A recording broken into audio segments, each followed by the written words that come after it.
Maka kata Ibnu Qayyim, Allah menggambarkan orang kafir karena berpalingnya mereka dari ketaatan, karena mereka dalam keadaan jahil, bodoh, tidak mengerti tauhid, tidak mengerti syariat agama, meninggalkan sesuatu yang mesti bagi dia, ini meninggalkan sesuatu yang seharusnya dia ambil, yaitu dakwah tauhid, dakwah syariah Islamiyah.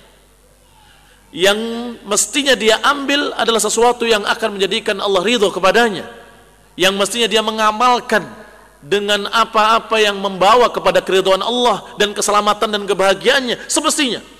Ternyata tidak, ternyata enggak mereka upayakan, enggak mereka ambil. Berarti kata Allah, bimanzilatil mayyit, kedudukannya seperti mayit, seperti bangkai. Betapa hinanya digambarkan seperti bangkai. Amwatun ghairu ahya, mereka bangkai-bangkai berjalan di muka bumi. Itu orang-orang kafir. Amwatun ghairu ahya, mereka mati tidak hidup. Dan mereka dalam keadaan seperti orang-orang yang di dalam kubur, orang-orang yang sudah dikubur, sudah mati dikubur lagi. Sehingga Allah katakan kepada nabinya, wa ma anta bimusmi'in man fil qubur. Wahai Nabi, engkau enggak akan bisa membuat orang mati di kubur tadi mendengar, enggak akan bisa. Padahal ayat ini berbicara tentang Rasulullah yang mendakwahi orang kafir dan orang kafir enggak mau menerima. Maka Allah hibur Rasulnya, sudahlah ya. Kamu enggak akan bisa membuat orang mati mendengar. Engkau enggak akan bisa membuat mereka yang dikubur, yang sudah dikubur mendengar, enggak akan bisa. Sudah. Ini menunjukkan bahwa mereka orang-orang kafir digambarkan dalam Al-Quran sebagai amwat, sebagai mayit, dan digambarkan sebagai man fil kubur, orang-orang yang sudah dikubur. Dari sisi mana kesamaannya? Bukankah kalau menyerupakan sesuatu dengan sesuatu mesti ada wajhus syabah, ada titik persamaannya? Apa titik persamaannya orang kafir dengan mayit?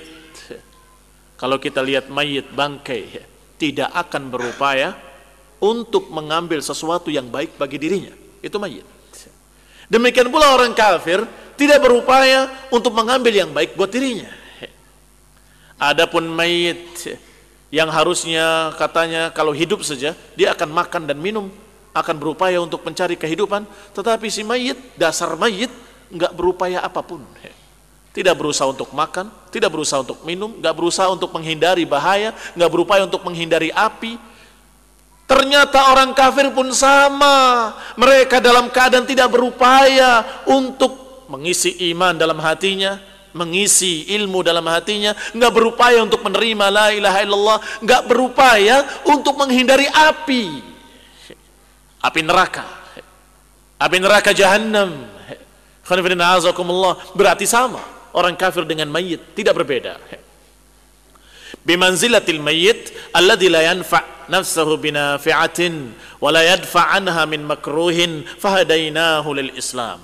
Orang yang tadinya begitu keadaannya, tidak berupaya untuk mengambil manfaat dan tidak menolak sesuatu yang berbahaya, ternyata hadainahu lil Islam, kata Allah. Kemudian kami beri petunjuk pada Islam. Ini makna fa ahyainahu. Awaman kana mayyitan fa ahyainahu. Apakah yang tadinya mati kemudian kami hidupkan? Ini maknanya. Yang tadinya tidak butuh, yang tadinya merasa demikian, yang tadinya tidak mencari upaya yang baik, tidak menghindari api neraka, ternyata Allah takdirkan dia masuk Islam. Wa an'ashnahu bihi, maka kami jadikan dia hidup dengannya. Fasara ya'rif madar nafsihi, maka akhirnya setelah diberi hidayah ke dalam Islam, mulai dia merasa bahaya yang mengancam dirinya. Wa manafi'aha, dan juga melihat mana manfaat-manfaat. Wa ya'mal fi khalasiha, dan kemudian berupaya untuk mencari sesuatu yang menghindarkan dari kejelekan-kejelekan tadi, yaitu iqabihi, balasan Allah Subhanahu wa taala, sukhtillahi taala wa iqabih, yaitu kemurkaan Allah dan balasan dari Allah Subhanahu wa taala. Ini orang yang hidup. Setelah hidup dia tahu, ternyata aku harus menghindar dari kemurkaan Allah. Aku harus menghindar dari azab Allah, dari balasan Allah.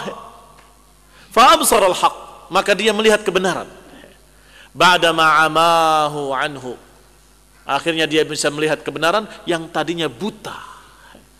Wa arafahu ba'da jahlihi bih, dan dia ngerti yang tadinya bodoh. Wattaba'ahu ba'da i'radih, dan mengikuti yang tadinya menghindari.